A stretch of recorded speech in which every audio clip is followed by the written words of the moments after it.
अगर आप सेक्टर 6 आते हैं और बी मार्केट में रहते हैं और आपको मन करता है कि आपको समोसा खाना है, तो कौन सा नाम आपके दिमाग में आएगा? एक ही दिमाग में आता है नाम, जो है मंगल समोसा। और आज मैं आपको इसका अल्टरनेट बताने वाला हूँ, जो इसी जगह पे जिस बाजू में लगता है, पर यहाँ पे जो मिलने वाला समोसा है उसकी क्वालिटी अच्छी है, उसका टेस्ट अच्छा है, उसके साथ जो चटनियाँ मिलती हैं वो अच्छी है और बहुत ही ज़्यादा किफ़ायती है। 5 रुपये का एक आलू गुंडा, एक समोसा। और मेरे जैसा इंसान जो भिलाई में पैदा हुआ है, बड़ा हुआ है, उसे ये टेस्ट पुणे शहर में नहीं मिलता, मुंबई नहीं मिलता, कहीं पर भी नहीं मिलता है। तो आइए हरकू आलू गुंडा मैं आज आपको दिखाता हूँ। तो यहाँ पर अभी बहुत अच्छा अरेंजमेंट कर दिया गया है। पहले यहाँ पर कीचड़ वीचड़ रहता था, गाय का गोबर वोबर रहता था, वो अभी भी है, पर जो पत्थर वत्थर लगा दिए उसकी वजह से यहाँ पर जो अरेंजमेंट है खड़े होकर खाने का, गाड़ी पार्क करने का, that has become really nice. So अगर आप मेरे पीछे भी देखोगे तो आपको पूरी गाड़ियाँ पार्क दिखेगी, 2 व्हीलर्स पार्क दिखेंगे, and this is quite neat and clean as compare to the earlier state of this area. पर जो गाय का गोबर है, गाय हैं उनका तो कुछ नहीं हो सकता, बट इट्स फार बेटर। मेरे पीछे आपको दिखेगा मंगल समोसा, जो आज भी उसी स्टेज पर खड़ा है जहाँ पर वो था। ये बहुत ही अच्छा है और इसका टेस्ट वैसे ही बरकरार है। पर होता है ना कि आपको समोसे के साथ अच्छी चटनी खानी होती है। कई बार हम खोजते हैं कि भैया एक समोसा और आलू गुंडा ऐसे क्रश करके गर्मा गर्म कढ़ाई से निकला हुआ मिले और उसके ऊपर चटनी डाल के जब हम खाते हैं ना, बात करने के समय ही मुँह में पानी भर जा रहा है। तो वो जो चीज़ है ना, वो सिर्फ आपको इधर हरकू पर ही मिलेगी।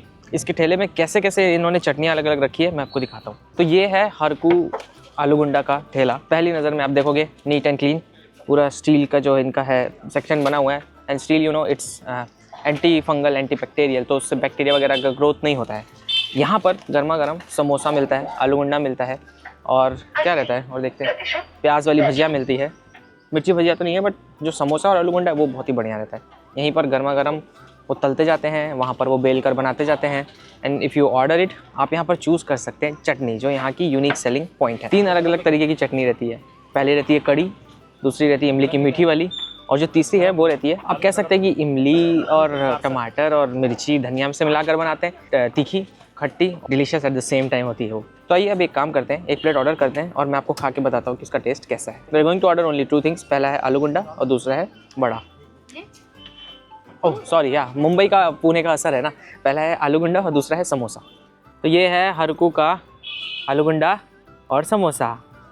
मेरे पीछे ठेला दिख रहा है, अब इसे खा के देखते हैं। ये देखो, छोटे साइज़ का समोसा रहता है, 5 रुपये के हिसाब से। I think it's really really good.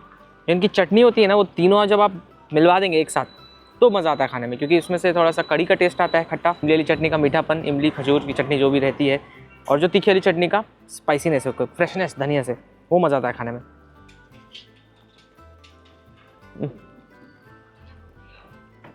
मेरा तो ये मानना है कि भिलाई में जो समोसे मिलते हैं वो मुझे नहीं लगता कि पूरे इंडिया में कहीं और आपको मिलेंगे। एटलीस्ट मैं जिन शहरों में गया हूँ वहाँ तो बहुत ही मुश्किल है, अलग रहते हैं, मज़ा ही नहीं आता खाने में। और ये जो चटनी जो डाल के देते हैं ना भाई, इसी से असली मज़ा आता है खाने में। इसके लिए कौन नहीं तड़पेगा। मैं ज़्यादातर क्या करता हूँ, आलू वाला पार्ट तो पूरा ही खा जाता हूँ चटनी में डाल डाल के ऐसे। आप खाते हैं वड़ा। ये जो पुणे से मेरे दोस्त देख रहे हैं, पुणे में कैसा होता है, पुणे मुंबई में वहाँ होता है वड़ा पाव। पाव के अंदर वड़ा डाल के देते हैं। अब मुझे नहीं पता, पर यहाँ पे छत्तीसगढ़ में किसी ने इसी को नाम दे दिया है, इसी चीज़ को, जो ये वड़ा है, इसको किसी ने नाम दे दिया है आलू गुंडा।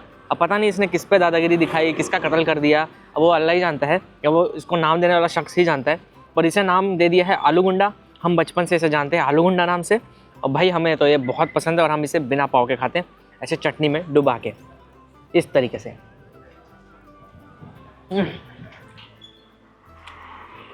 इसलिए मैं कभी मुंबई में ना, जब मेरी ज़ेबा से शादी हुई, वो मेरा मुंह देखती थी, क्योंकि मैं वड़ा पाव लेके आता था, पाव उसे दे देता था और वड़ा खुद खा लेता था, या तो फिर पाव को बाद में चाय से खा लेता था। बचपन से खाने का वही आदत है। तो अगर आप इसको कंपेयर करेंगे ना मुंबई में मिलने वाले वड़ा से, फ़र्क ये होता है कि it is not as spicy as you get in Mumbai. ये वही मसाला जो समोसे के अंदर भरा जाता है, आलू का मसाला, पर ये ना स्पाइसी कम होता है, बट फ्लेवरफुल बहुत होता है। और चटनी में जब ये डूबता है तो इसके ऊपर की लेयर पूरा एब्जॉर्ब कर लेती है चटनी, खाने में ना बहुत अच्छा लगता है। जो छत्तीसगढ़िया लोग हैं ना, बहुत ही सिंपल लोग हैं, वो साधारण से। ऐसी ऐसी चीज़ें यहाँ पर स्ट्रीट फूड में इसलिए मिलती है, बिल्कुल सिंपल सी बट टेस्टी, और इतनी किफ़ायती कि आज के ज़माने में भी आप 100 रुपये में अगर कोई स्कूल का बच्चा तो पूरे ग्रुप को खिला दे, इतना सस्ता होता है ये सिर्फ 10 रुपये का प्लेट था। अब आप बताइए। हाँ, द लोकल का।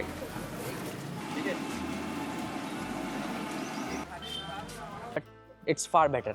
तो भैया एक प्लेट और